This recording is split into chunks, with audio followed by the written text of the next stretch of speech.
wetu wa dini, mna haki na tunaheshimu sana ushauri wenu.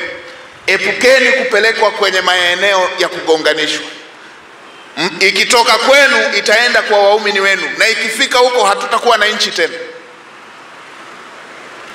Na hata sasa ametoa msamaha kwenye taasisi za kidini ambazo na zenyewe kulikuwa na msukosuko hapa na pale.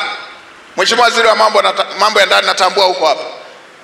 Baada ya hapa, fuatilia utaratibu mzuri, fanya utaratibu mzuri, ziandikie upya taasisi za kidini, miko yao, masharti yao ya uandikishwaji yanafikia wapi, na zile ambazo zilikuwa na shida wape uangalizi wa miezi 6.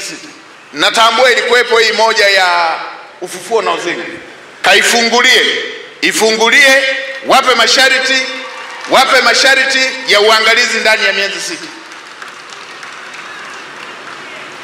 Ziandikie taasisi za kidini zote kuzikumbusha miko na mipaka ya ufanyaji kazi sawasawa na sheria na katiba ya nchi yetu, na masharti ya taasisi na masharti ya usajili waliopewa.